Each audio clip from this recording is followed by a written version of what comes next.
नमस्कार दोस्तों, आज सभी हॉकी लवर्स के लिए, स्पोर्ट्स लवर के लिए, जो ओलंपिक्स के प्रेमी हैं उनके लिए बहुत ही खास दिन है। डजंट मैटर कि आपने हॉकी कभी देखा हो नहीं देखा हो, लेकिन ये उत्साह, ये जो खुशी है वो इतनी ज्यादा थी कि इसका बयान नहीं किया जा सकता। आप देखिए यहां पर 41 साल के बाद, 41 ईयर्स के बाद भारत की हॉकी टीम कोई मेडल जीत कर आई है ओलंपिक्स के अंदर। ये आप देख सकते हो, जर्मनी के साथ हमारा ये ब्रॉन्ज मेडल का मैच चल रहा था और यहां पर 5-4 से हमने ये जीत हासिल कर ली है और बहुत ही गजब का मैच किया था, जिसके बारे में हम यहां पर डिस्कस करने वाले हैं। तो चलिए इसकी शुरुआत करते हैं। यहां पर याद रखिएगा कि भारत की जो हॉकी टीम है उसको लेड किया जा रहा था बाई कैप्टन मनप्रीत सिंह। और एक चीज नोटिस करने वाली है कि ये जो पूरा हॉकी का गेम है ना, ध्यान रखिएगा, ये 70 मिनट का जा चुका है। 2014 में रूल जो है वो चेंज हुआ था और उसके बाद ये 60 मिनट का हो गया था। पहले क्या होता था कि 35-35 मिनट, क्योंकि अभी भी जो चक दे की मूवी सिर्फ देखे हैं लोग, उनको 35-35 मिनट का ही याद होगा। वो जो डायलॉग है ना 70 मिनट का, वो पूरा तरह से जा चुका है। अब सिर्फ 60 मिनट है। 15-15 मिनट के 4 क्वार्टर दिए जाते हैं और चारों ही क्वार्टर बहुत ही गजब करा था।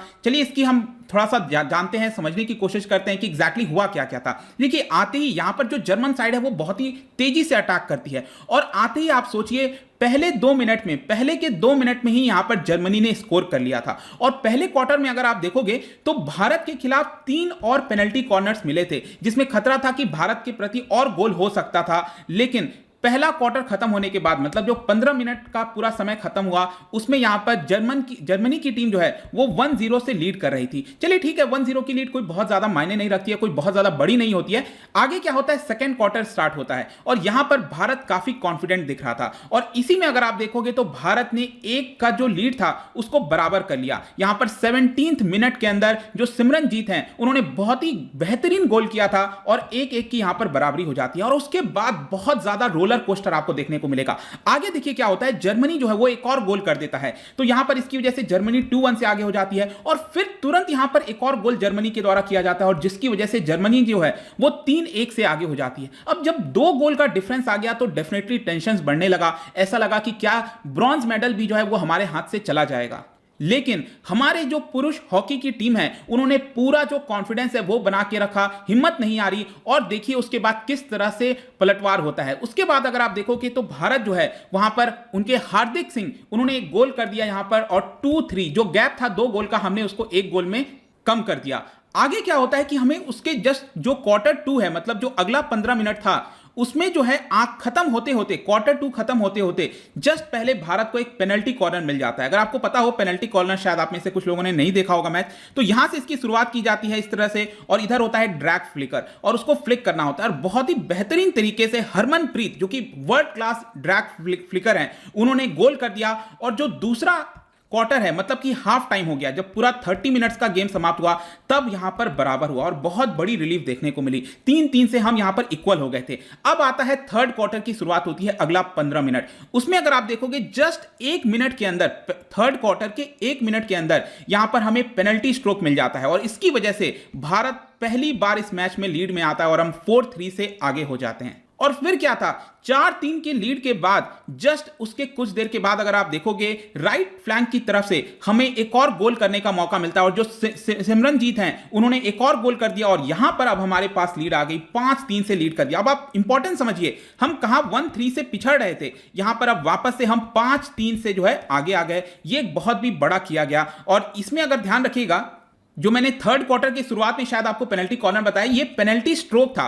अब इसमें पेनल्टी स्ट्रोक में क्या होता है कि डायरेक्टली आप शूट कर सकते हो, मतलब कि एक गोलकीपर होता है, यहां पर कोई भी डिफेंडर नहीं होगा और डायरेक्टली आपको शूट करना होता है और बहुत ही आसानी से यहां पर ये गोल कर लिया गया। तो एक तरह से यहां पर हमारे पास 2 गोल की लीड हो गई। अब जर्मनी के ऊपर बहुत ज्यादा प्रेशर आ गया था। इसमें अगर आप देखोगे तो 48 मिनट में यहां पर जर्मनी को एक पेनल्टी कॉर्नर मिला और वहां पर उन्होंने 5-4 कर दिया, मतलब 5 भारत का गोल, 4 जर्मनी का गोल। तो यहां पर अब क्या होता है ना, हॉकी के अंदर आखिरी सेकंड तक ये जो 1 गोल का लीड है वो बहुत मायने नहीं रखता, मतलब आखिरी सेकंड तक चांसेस है कि यहां पर जर्मनी जो है गोल कर सकता था और जर्मनी को बहुत सारे मौके मिले थे। आप में से ज्यादातर लोगों ने जो देखा होगा, आखिरी का 6 सेकंड अगर आपको याद हो तो एक और पेनल्टी कॉर्नर मिल गया था भारत के खिलाफ और ऐसा लग रहा था कि ये 5-4 का जो भारत जीत रहा था ऑलमोस्ट जीतते जीतते कहीं इक्वल ना हो जाए स्कोर, लेकिन बहुत ही अच्छे तरीके से भारत ने इसको डिफेंड कर लिया और 1980 मॉस्को गेम्स में जब हमने स्पेन को हराया था वहां पर गोल्ड जीता था, उसके बाद 41 साल के बाद यहां पर अब हमें ब्रॉन्ज जीतने का मौका मिल रहा है और ये पूरा स्कोर रहा। यहां पर आप देख भी पाओगे सिमरनजीत ने हमारी तरफ से 2 गोल किया था 17th मिनट में और 34th मिनट में, उसके बाद हार्दिक सिंह ने, हरमनप्रीत सिंह ने भी किया, रुपेंद्र पाल सिंह ने भी किया और जर्मनी की तरफ से भी आप चाहो तो ये देख सकते हो। और इसकी अगर मैं आपको व्याख्या करूं, जो पूरा अभी हमने ब्रॉन्ज जीता है ओलंपिक्स के अंदर, आप देख सकते हो पूल ए के अंदर भारत की टीम थी और इसमें अगर आप देखिए तो भारत सिर्फ और सिर्फ ऑस्ट्रेलिया से हारा था और काफी बड़े मार्जिन से हारा था। आई थिंक शायद मुझे याद है 1-7 से ये स्कोर कुछ रहा था और बाकी के जितने टीम है अर्जेंटीना, स्पेन, न्यूजीलैंड, जापान, सभी से हम अच्छे तरीके से यहां पर जीते थे। उसके बाद क्या हुआ था कि क्वार्टर फाइनल हुआ था। क्वार्टर फाइनल में एक बहुत बड़ा मैच था, वो था ग्रेट ब्रिटेन के साथ और आपको याद होगा ग्रेट ब्रिटेन को हमने हरा दिया और हम सेमीफाइनल में एंटर कर गए। सेमीफाइनल में एंटर करने के बाद क्या होता है, यहां पर बेल्जियम जो है उससे हम हार जाते हैं और इसी की वजह से हम फाइनल में नहीं जा पाए और यहां पर हमें जर्मनी के साथ ये ब्रॉन्ज मेडल मैच जो है लड़ना पड़ा और ये फाइनली हम जीत चुके हैं। इसकी ओवरऑल इंपॉर्टेंस अगर हम देखें हॉकी के बारे में थोड़ा सा मैं आपको बताऊं तो इसका 1860s के आसपास इंग्लैंड के अंदर, यूके के अंदर, ब्रिटेन में इसकी शुरुआत होती है और वहां पर पहला क्लब खोला जाता है हॉकी क्लब और ज्यादातर एक्सपर्ट्स के द्वारा बताया जाता है कि उस समय जो हॉकी है वो फुटबॉल से भी ज्यादा पॉपुलर हुआ करता था। फिर आगे चलकर ओलंपिक्स में पहली बार हॉकी इंट्रोड्यूस किया जाता है 1908 में और उसमें ब्रिटेन काफी पॉपुलर हुआ करता था। तो पहले के जो 2 आपके गोल्ड हैं वो आपके चले गए थे ब्रिटेन के पास। उसके बाद भारत की एंट्री होती है 1928 में और जब भारत एंटर हुआ हॉकी के अंदर और उसके बाद ध्यानचंद, आई एम श्योर सबको पता है, लगातार हम गोल्ड जीतते रहे और आप ये देख सकते हो 1928, 32, 36, 48, ये बहुत इंपॉर्टेंट था। सोचिए यहां पर क्या था कि हम आजादी के जस्ट बाद 1948 में लंदन ओलंपिक्स में पार्टिसिपेट कर रहे थे ब्रिटेन के धरती पर और जस्ट हमें आजादी मिली थी 1947 के बाद और यहां पर आप देख सकते हो हमें गोल्ड मिला था, मतलब ब्रिटेन को फाइनल में हमने हराया था। तो एक बहुत बड़ी जीत थी ये 1948 में। उसके बाद अगेन 1952, 56 में भी हमने जीता। उसके बाद थोड़ा सा हॉकी का अगर आप देखोगे तो पतन होने लग गया। 1960 में सिल्वर हमने जीता। आगे चलकर क्या होता है कि 1980 में जो मॉस्को ओलंपिक्स हुआ था, यहां पर बताया जाता है कि बहुत सारे टीम्स में पार्टिसिपेट नहीं किया था, बॉयकॉट कर दिया था रशिया को और इसीलिए 1918 में बताया जाता है कि हमें मौका मिला, यहां पर गोल्ड जीत गए।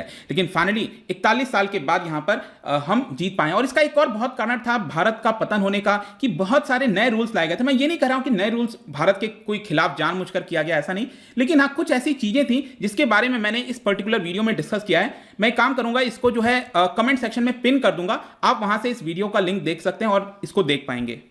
और बहुत ही हिस्टोरिक मोमेंट और आप देख सकते हो प्राइम मिनिस्टर का भी इसको लेकर ट्वीट आया था, historic, a day that will be etched in the memory of every Indian, doesn't matter. वही मैंने आपसे कहा था कि आप हॉकी देखते थे नहीं देखते थे, लेकिन जिस प्रकार का माहौल, जिस प्रकार का जोश था पूरे भारत के अंदर इस समय और देखने लायक था। और यहां पर आप देख सकते हो with this feat they have captured the imagination of entire nation, specially our youth. और मैं आपको बता दूं कि इसकी वजह से किस प्रकार से अब लोगों का उत्साह, जो आपका झुकाव है हॉकी की तरफ, वो बढ़ने वाला है, क्योंकि ये बिग मैचेस होते हैं, वहां पर आपको एक्सपीरियंस लेना होता है। हम अभी तक सेमीफाइनल में नहीं पहुंचे थे इतने वर्षों से, अब फाइनली जाकर मौका मिला। सभी को बहुत बहुत बधाई, स्पेशली हमारे जो मेंस हॉकी के प्लेयर हैं, गजब का कमाल किया है। जाने से पहले एक बहुत ही इंटरेस्टिंग क्वेश्चन आपके लिए। देखिए ये जो पूरा ओलंपिक है, आपको पता है इसको ऑर्गेनाइज किया जाता है इंटरनेशनल ओलंपिक कमेटी के द्वारा। तो इसके अंदर जो ऑफिशियल लैंग्वेज है वो है आपका इंग्लिश। एक और ऑफिशियल लैंग्वेज है, क्या आप बता सकते हो इंग्लिश के अलावा कौन सा दूसरा ऑफिशियल लैंग्वेज है? इसका जो राइट आंसर है आपको पता ही है, मेरे इंस्टाग्राम पर तो आपको मिलेगा ही। वहां पर अगर आप नहीं हो कोई बात नहीं, टेलीग्राम से भी ले सकते हैं इसका सही उत्तर। मैं कई सारे एमसीक्यूज यहां पर डालता रहता हूं स्टोरीज के फॉर्म में, आप जाकर प्ले कर सकते हो। बाकी अगर आपको इसका पीडीएफ चाहिए तो टेलीग्राम पर आइए, अलग अलग सोशल मीडिया पर भी आप मुझसे जुड़ सकते हैं। और अगर आप स्टडी आईक्यू को सपोर्ट करना चाहते हैं, सिंपली वीडियो के नीचे आपको ज्वाइन का बटन दिख रहा होगा, बहुत ही कम दाम पर आप हमें सपोर्ट कर सकते हैं। आप हमारे ऐप को डाउनलोड कर सकते हैं अगर आप किसी कॉम्पिटेटिव एग्जाम की तैयारी कर रहे हैं। आई होप कि वीडियो आपको पसंद आया होगा। मिलता हूं आपसे next time, till then thank you very much, see you soon.